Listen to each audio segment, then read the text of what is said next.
maa ngi leen di fay. yow yaay secrétaire exécutif li ñuy wax conseil national de sécurité alimentaire maanaam lépp loo xam ne aw ñam la tun war ko dundee mu doon loo xam ni mooy seen liggéey fu sooxe ngeen def ca la ca war xëy na. dafa fekk nag ci bët gànnaaru Sénégal. Fuuta ak ñoom ña ngi fay jàmbat lool ci ay tund yu bëri ne fi ñu toll ni nit ñi amuñu lu ñu lekk. situation bi lan la fii nu toll.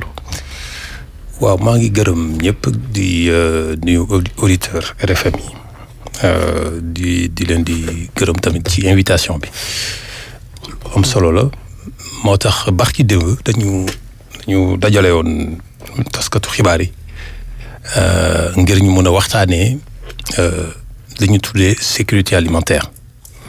situation bi fu mu toll dafa am solo parce que nit ñi souvent dañuy wax loo xamante ne waxtaanee loo xam ne xëy na suñ ko faram-fàccewulee bu baax mën na indi ay réero.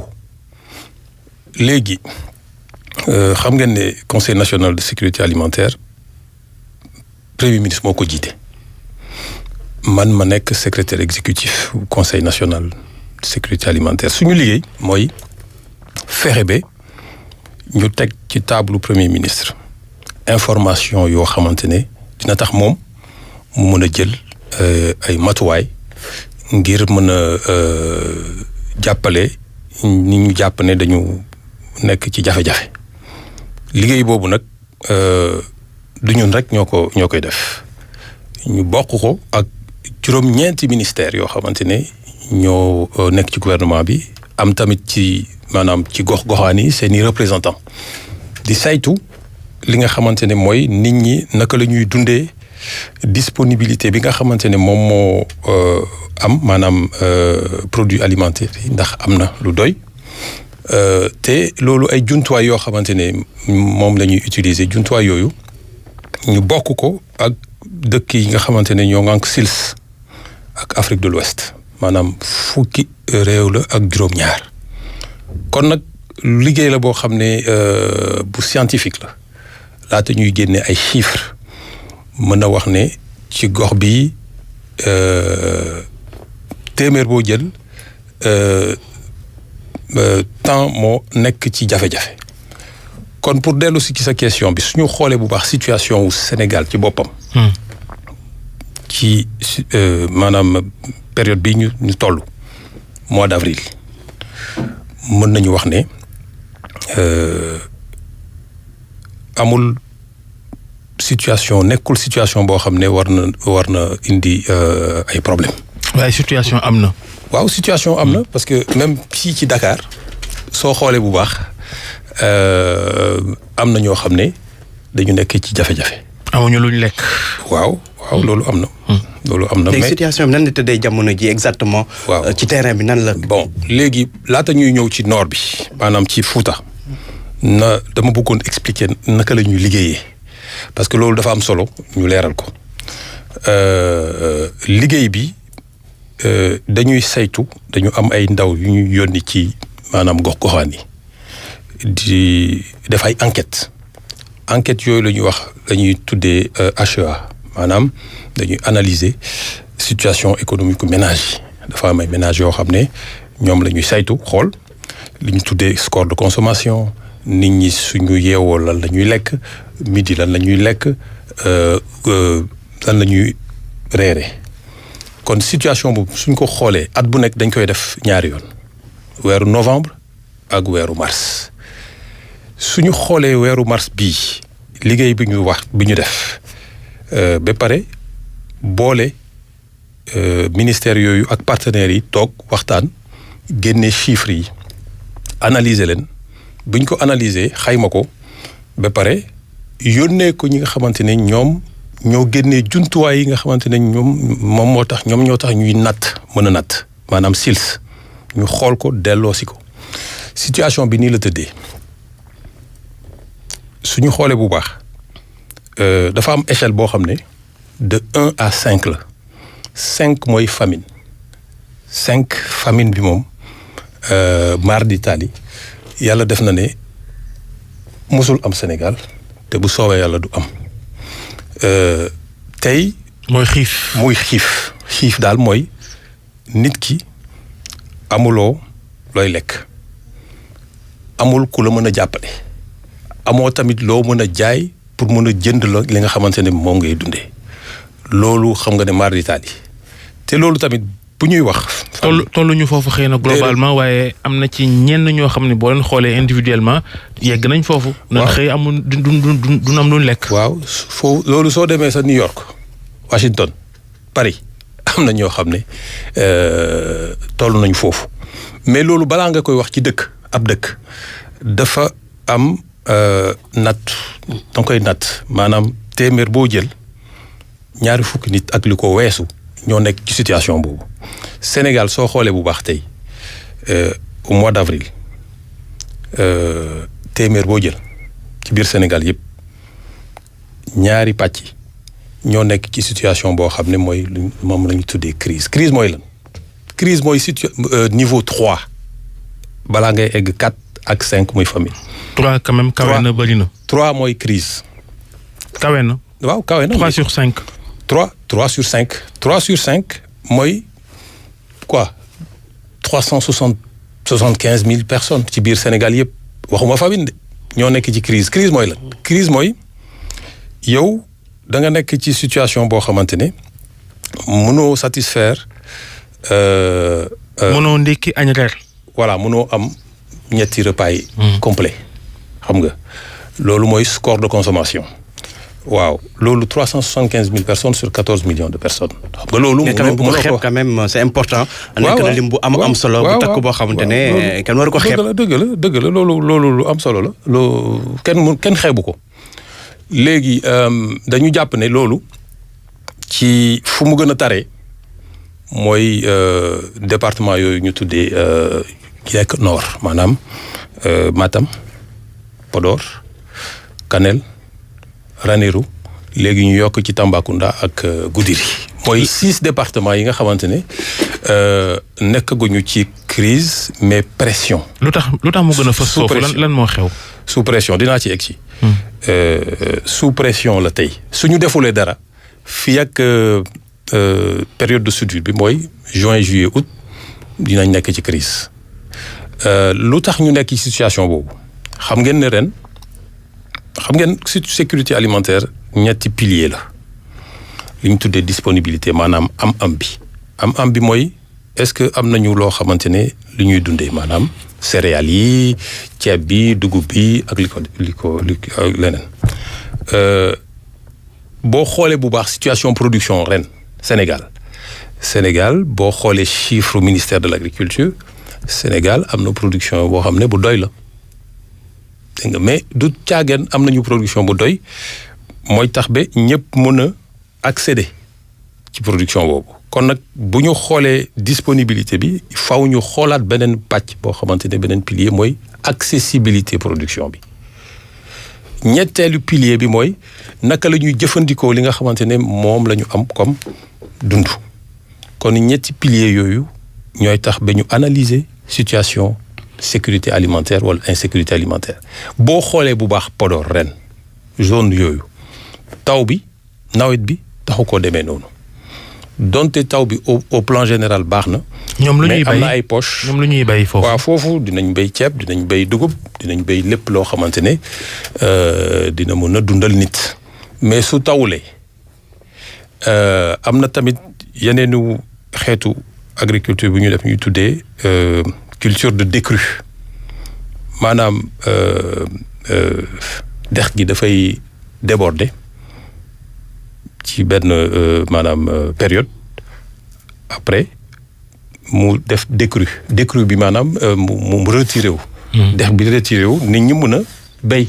te pourtant ceeb boobu gouvernement bi leen woon dina doy ci ay prévisions. waaw dëgg la. dëgg la wax nañ ko mais su tawulee kan moo tax tawul lu tax tawul loolu du footu kenn moo tax nag gouvernement bi war a jël. mais mbayum ceeb bi ajuwul ci taw bi dafa aju ci yeneen. pexe irrigation ñoom seen. gouvernement mënut a def prévision te tamit ci biir prévision am. sóoraalewul ay pexe ngir loolu ñu bëgg ci ceeb doy mu doy ci réew mi. waaw loolu dinaa ci dellu si. mais culture de décrue bi laa bëgg a xamal ne culture de décrue du ceeb. culture de décrue du ceeb mooy mboq mooy culture horticole yi. ak yeneen i culture yu ñu def mais ceeb bi dëgg la irrigation ci vallée bi mooy tax ñu mën a def ceeb mais ceeb bi boo leen xoolee bu baax ceeb bi ren am na production bu baax dégg nga production bi baax na ren mais li ma wax ci njëlbeen mooy du question ñëppay produire mën nga am production bu doy te am ñoo xamante ne ñoom sax duñ béy ceeb am na ñoo xam ne duñ béy ceeb sax. foofu Podor am na ñoo xam ne duñ béy ceeb ci culture de décrue bi lañ nekk ak ci càmm ji la ñuy yëngu. kon am nay famille yoo xam ne loolu rek la ñuy def donc. mais laaj bi mooy comment se fait-il que Sénégal am comité boo xamante ne mooy yittewoo wàllum sécurité alimentaire. ñuy dem ba wax insécurité alimentaire ça signifie que xëy na matuwaay yi ngeen waroon jël fàgg lool ba mu bañ a yegg si du ngeen ko def da ngeen bàyyi ba nit ñi sonn ngeen di soog a jug. alors que day taar déedéet xool déedéet du loolu. parce que insécurité alimentaire du Sénégal rek la am boo gisee temps yi passé man maa ngi jógee Paris ci benn jotaay boo xamante ne fukki réew ak juróom-ñaar ñoo ko ŋànk di discuter ci insécurité alimentaire au Sahel et en Afrique de l'Ouest boo xoolee bu baax situation CEDEAO bi ak Afrique de l'Ouest lépp Sénégal nekkul réew boo xamante ne mën nañu wax insécurité alimentaire am na fi soo xoolee dëkk bi yëpp insécurité alimentaire amu fi suñu jëlee pourcentage yi insécurité alimentaire amagu fi at bu nekk. xam nga léeg-léeg tamit chiffres yi day safaanoog lool li nit ñi di dund ci seen biir yaram.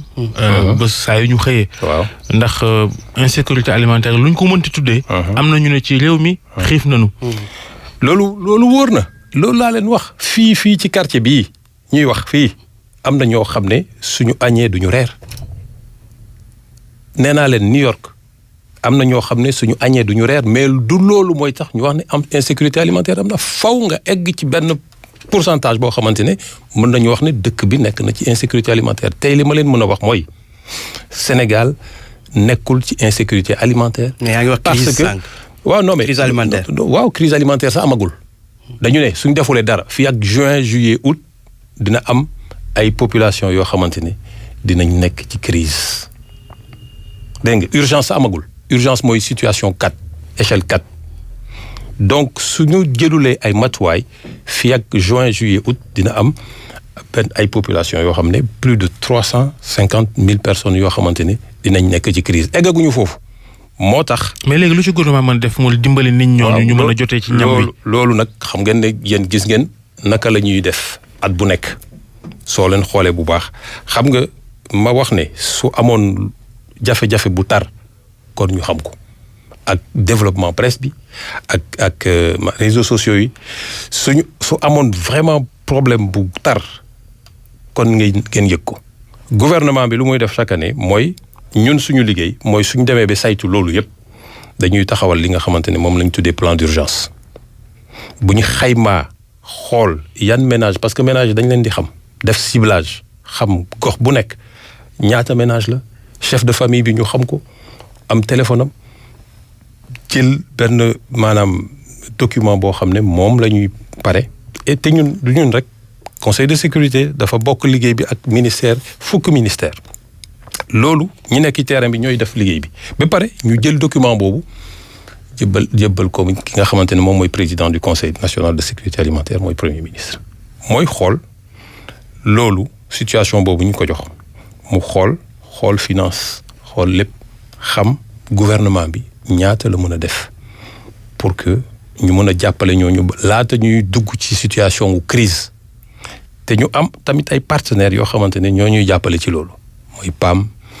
mooy FAO mooy coopération bilatérale le Japon Canada ñu bëri ñoo xamante ne ñooy jàppale Sénégal pour que ñu bañ a dugg ci crise mais faw ngeen xam ne mënuñu nekk ci dëkk boo xamante ne dañuy wax ne kenn amul jafe-jafe wax naa leen dëkk yu mag yi sax dina am ñoo xamante ne duñu am lu ñu lekk mais li ñu gouvernement bi day def lépp pour que proportion bi bañ a egg ci situation bi nga xamante ne mën nañu wax insécurité alimentaire am na ci dëkk bi yëpp. fu mu toll nii 375 000 nit ñooy nga ne menacé de crise mbir bi yegg seegul concrètement yan matuwaay si kay laaj Babacar bi yan matuwaay ngeen jël ngir taxawu leen maanaam ci wàllum dund ak jàppale. waaw ñooñu document bi pare na def nañu analyse yi yëpp ba pare document ñooñu xiif di xaar. am ñu lekk nuy wax document pare na. waaw ah yéen tamit xam nga soo demee ba laata ngay agir faw nga saytu bi def nañ ko bu yàgg te yéen gis ngeen ne am na ay action yu ñu def bu yàggul. délégation protection sociale dem na def distribution foofu ñun ñii am na ay distribution yu ñu def bu yàggul ceeb bu yàggul bu ñu demee ba xam kan moo soxla lan dañuy daal di yebal gouvernement bi day daal di taxawal benn quota ñu jël loolu distribuer ko ñooñu pour que ñu mën a dund. est-ce que li gënoon gaaw ginnaaw problème moyen dafa am. gouvernement bi góorgóorlu ba nit ñi. am lu ñu suturloo di daan seen doole am ca njëriñ am xaalis. di dundal seen bopp loolu loolu moo gën. waaw loolu moo gën waaw mais loolu yow da nga yàkkamti sëñ bi loolu xam nga loolu la ñuy tuddee résilience am na ñoo xam ne laata nga leen di wax ne yow taxawalal projet développement. moom mu ngi amul lu muy dundoo faaw nga jàppale ko d'abord soo ko jàppalee ba pare jàppale ko léegi pour que moom mu mën a demal boppam moom la ñu tuddee résilience moo tax léegi suñu liggéey mooy jàppale ñëpp.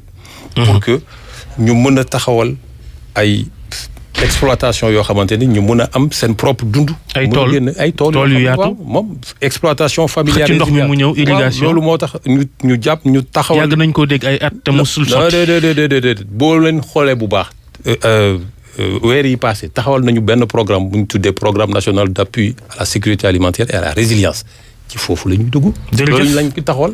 jërëjëf Jean-Pierre Senghor secrétaire exécutif conseil national de la sécurité alimentaire yéen doog jàmm jërëjëf.